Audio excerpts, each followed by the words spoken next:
विश्वविद्यालय परिवार से एडजंक्ट प्रोफेसर हैं। हमारा पूरा परिवार आपका गुरुजन के रूप में स्वागत करता है। धन्यवाद sir. Change is the law of life, and pen has the power to change the world. Thomas Stoppard once said, "I still believe that if your aim is to change the world, journalism is a more immediate, short-time weapon. As there can be no higher law in journalism than to tell the truth and shame the devil." We have with us Mr. Prakash Pillai, Senior Assistant Editor with the Times of India. Having worked in reporting and the desk for the leading national and international publications, you have over 25 years of experience in journalism. Prior to this, you worked with the Hindustan Times, Delhi, and was involved with it as Senior Assistant Professor, shaping its online presence. You also headed Hindustan Times Bhopal Bureau for a while. You were also instrumental in launching the print version of India's leading website on bureaucracy, whispersinthecorridors.com, and was a founder editor in 2008. You have also worked as Chief of Bureau for Brunei national newspaper News Express in Brunei Darussalam. You have covered important events like Southeast Asian countries finance ministers meet and environmental ministers meet on haze besides the APEC and ASEAN summits. While you travelled across the globe, you were among the 3 journalists selected from Southeast Asia by European Journalist Centre for its Euro seminar at Brussels in 2000.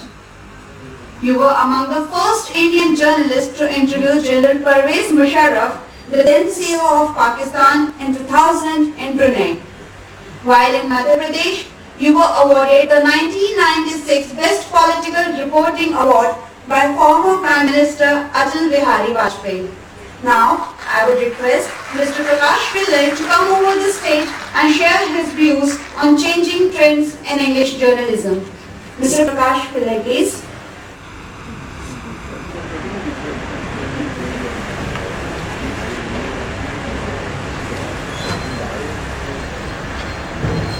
Respected Vice Chancellor Deepak Tiwari ji, Mukesh Kumar ji, Dr. Sunita Dwivedi ji, faculty members, staff members of Motilal Chaturvedi University, and my dear young friends and invited dignitaries, a very good morning to you all. I see in the young crowds a lot of curious faces, some pensive, some nervous, some excited, contemplating on what the future beholds. My advice to you all is, still, do not take any undue stress and stay focused on your goals. Now that you have chosen journalism stream as a career, give it your best shot. Success will follow. I have been asked to talk about changing trends in English journalism. This is a topic which honestly has no beginning and no end. I am as confused as you are. Still, I would like to take through a small journey and hope to make you understand the nuances, specifically the digital world that has changed media life. If you see the evolution of journalism through ages, when communication was through word of mouth and later written words, to put it is on TV and now 24/7 real-time happenings as it unfolds, few things that have had a major impact is changing lifestyles, demand of the masses and market forces and technology, while evolution of media has been slow and steady. With the quest of masses to know more, the biggest disruption in conventional newsroom came from technology. When technology shifted to DTP and press-to-print publishing, it was billed as the biggest revolution. But did it end there? No. With refinement in print technology in the internet platform, when internet became accessible and news started making its way on the highway in mid-1990s, and the doomsayers predicted the death of conventional media, especially the print media. However, let me remind you, today, print has endured the challenges and onslaught and survived, and it is here to stay, at least for the time being.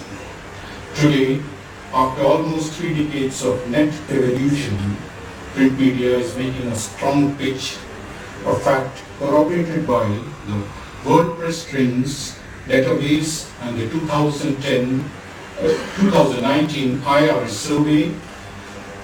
The IRS survey, which is incidentally the world's largest readership survey, suggests dailies have added about 1.8 crore new readers since 2017, and magazines have added about 90 lakh new readers. If you look at cumulative numbers of IRS data of 2017 and 2019, the most striking aspect is the rise of vernacular press. Hindi and language publications continue to lead the print growth story in India. Coming to English, the Times of India has retained its #1 position. It recorded a total readership of 1.52 crores, up from 1.30 crore in 2017, and leads the chart, followed by the Hindu and the Economic Times. I will now quickly take you through ad share spends in India across mediums, just to give you all an idea of how the revenue is shared and where we stand today. TV, it's about 45.6%, print 26.6%, digital 17.8%, out-of-home service is about 4.9%, and radio is 4%. Pegged at 61,878 crore or 8.76 billion US dollars in 2018, the Indian advertising market is estimated to grow at 10.62% till 2021 to reach a market size of 85,250 crore or 12.06 billion. Television and print media would continue to have the largest share of media spends at almost 70% as per speculation, followed by digital media at 17%. Projections are that by 2021, digital media may up its ad revenue shares to the tune of 29%. Despite the turmoil surrounding the digital advertising ecosystem, digital advertising revenue continues to grow worldwide, not only in India. It's up by around 5.38% in 2017-18, with much of the growth in global ad spend going primarily to tech giants. Revenue from digital circulation continues to grow at double-digit rate, increasing to 18.4% year-on-year. Despite all that growth in digital revenues, globally, print still makes up nearly 80% of a publisher's overall revenue. The growth in digital ad spend, up 69% since 2016, has been much steeper than print's. With surging smartphone sales and sliding data prices, consumers are expected to pivot further to mobile content. Group M, a major ad company, that states that video advertising on digital platforms will continue to grow at the rate of 50% in the next few years as bandwidth improves and data and mobility devices become more economical for consumers. Why I took you through these figures is just to tell you and make you understand how things stand in the present day and what new challenges lay ahead. Now, getting back to the point on emerging trends, I would emphasize technology has proved to be the biggest disruption in the newsroom. Newsrooms have been compelled and media houses have been compelled to redraw their strategies Digital media today is posing the biggest challenge to conventional media. Every newspaper or mass media now has an online presence, and most strategies are redrawn or work around these media presence. The other pressure points for conventional media are, I'm sure most of you youngsters would be aware and most well versed with, is Facebook, Twitter, WhatsApp, and other social media platforms that are feeding information, credible or otherwise, 24/7 as it unfolds. Thus, this is also leading to an age of news manufacturing. Different media houses plant news items and artificially make value-added concepts due to intense competition in the field. News concepts thus are changing practically because people's habits are also changing.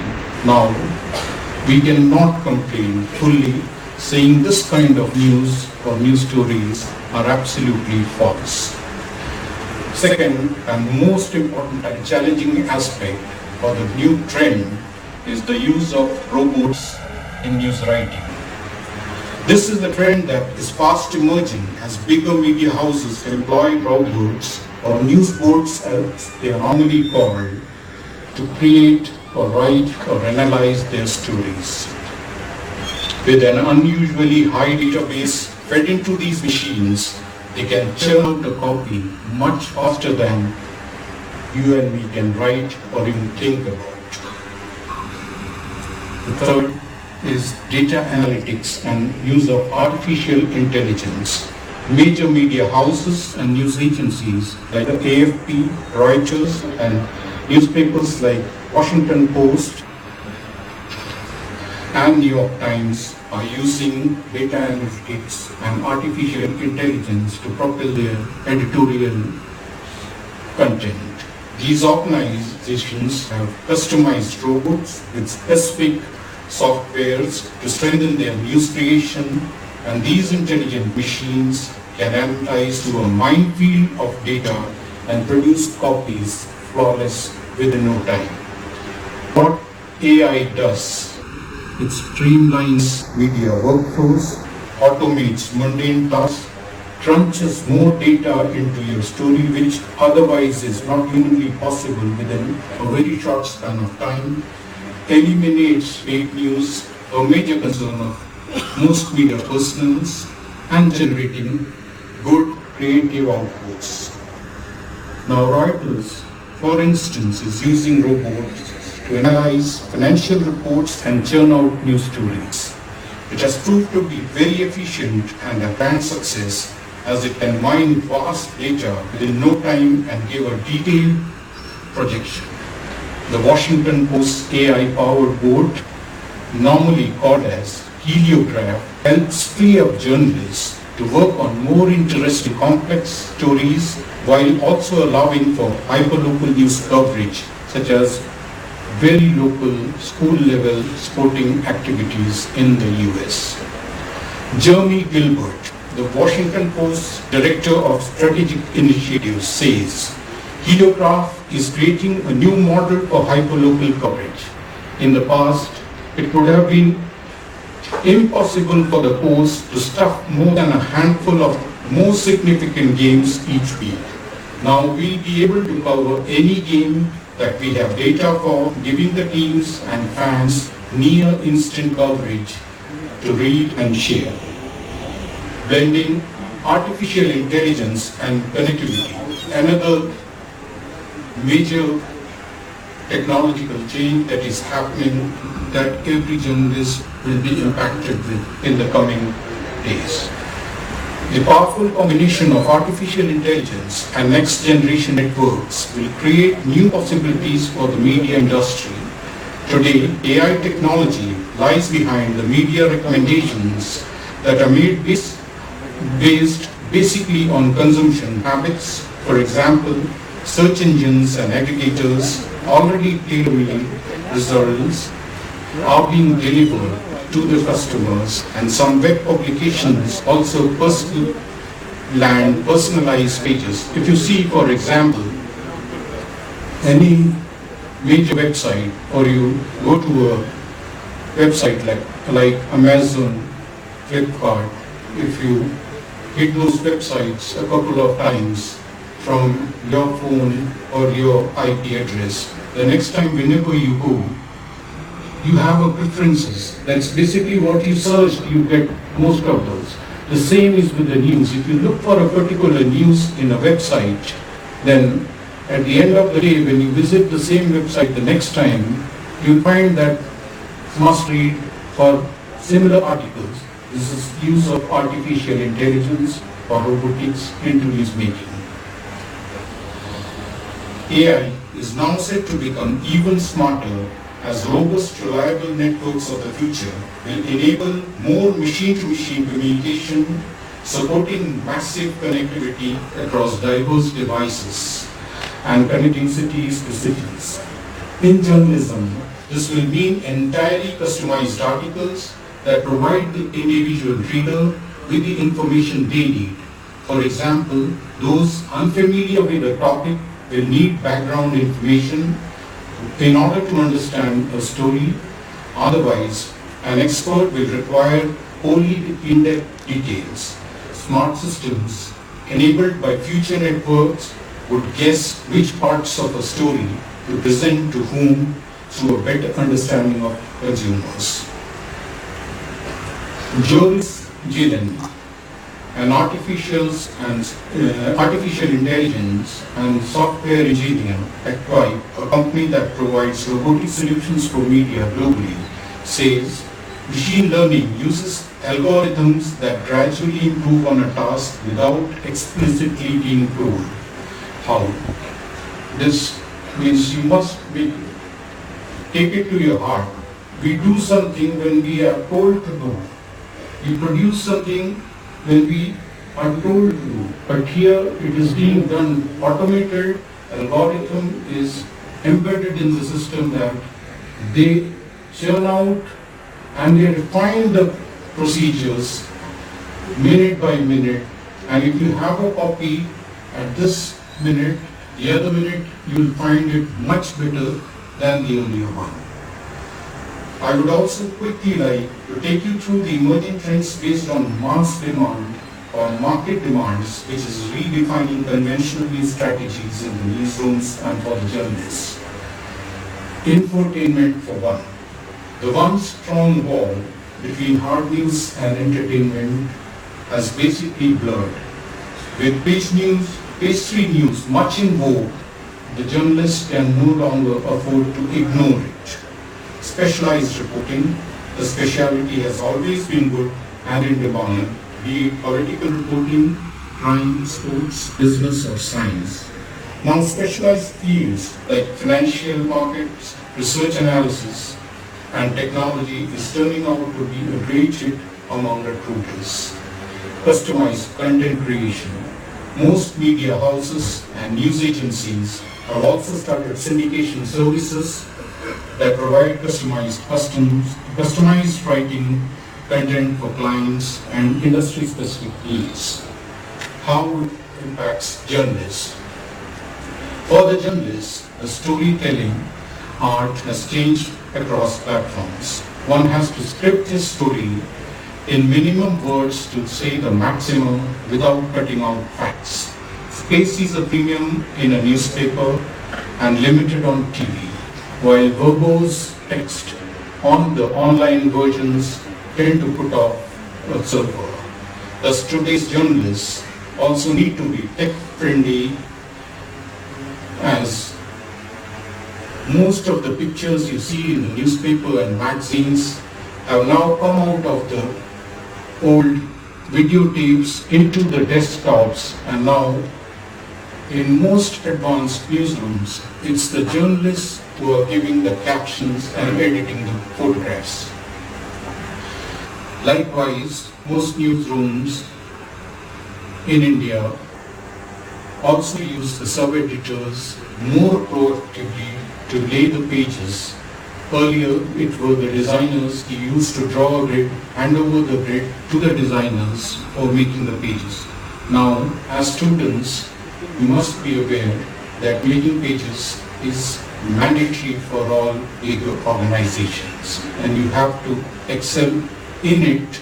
You have to have a sense of layout, a sense of use of pictures, proper judgment, selection of stories on a page, and packing it up with relevant graphics and backgrounds. The pitfalls and challenges. This is for all you youngsters. A word of caution, while all these technological innovations have been exciting and challenging, bringing about fast changes, they also have their flip side. Most youngsters now getting into the newsrooms have infiltrated the SMS texting habit where spellings and grammars have become the first casualty. If you ever confront them, the reply is, "Chodo sir, spell check hai na." I can give you a very simple example of the use of word rap. I'm sure most of you are aware about it. Rap, W-R-A-P. So it's pronounced very differently by different people, and it is written very differently by different people. Those who pronounce it differently write it differently. Some say rap, W-R-A-P, R-A-P, rap, a form of music, or rape. You can wrap a gift product, but you can't rape. Neither you can rap the music. So it's use of words and proper use of words and diction that makes a difference. In news stories, at times, the has been replaced with D.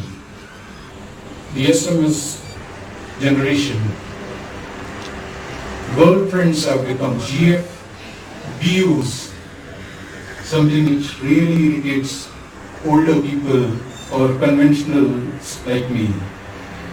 So my advice would be, in this university, make most use of your time, spend it in the library and with dictionaries to learn correct spellings and usages. Keep yourself updated and be familiar with the nuances of technology.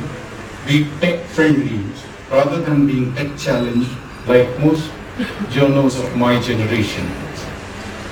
While I talk about the use of robots and artificial intelligence in media, you might be wondering that it might be the next thing that would eat into your jobs. Let me caution, there's nothing like that. Journalists in the West and Europe too felt the same when these were introduced. There were protests amid fears of job loss, but these machines have not replaced human journalists. They are only helping the journalists by taking away mundane work like data assimilation and backgrounders that otherwise consumes a lot of their productive time. Learn to use machines to improve efficiency and delivery. Today, information is trickling in by the second. Mukesh Kumarji made a very valid point about information trickling on through the social media or different aspects. I would emphasize that whether you like it or not, the information is there on your laptops, on your mails, on your smartphones.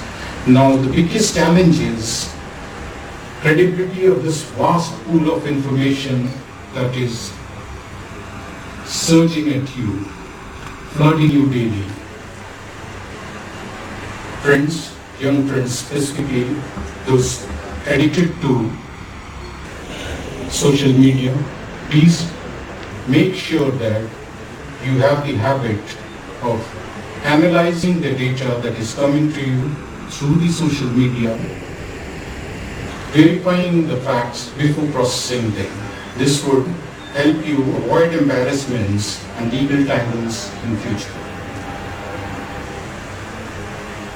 I am told it's time to summarize, so let me stop here.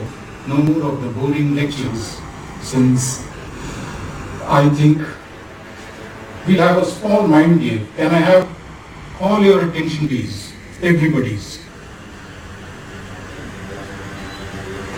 Just raise your palms, both your palms. Join it, join it. See how your fingers look like. I hope they are equal. Is there anybody with unequal fingers? Take your right palm, take a deep breath, count 1 to 10 gradually, concentrate, say, make my fingers long, make my fingers long, concentrate, take a deep breath, say, make my fingers long, visualize, say, make my fingers, concentrate for a second. Now join your hands and see what has happened. Is your fingers the same? Then there is some abnormality. You must concentrate properly. If in less than 1 minute of using your mind to make your fingers long, just imagine if you channelize this energy, what you can achieve in the long run. Okay, before I sum up, just say, make my fingers long, otherwise you'll go back home with long fingers in one arm and the other with normal fingers.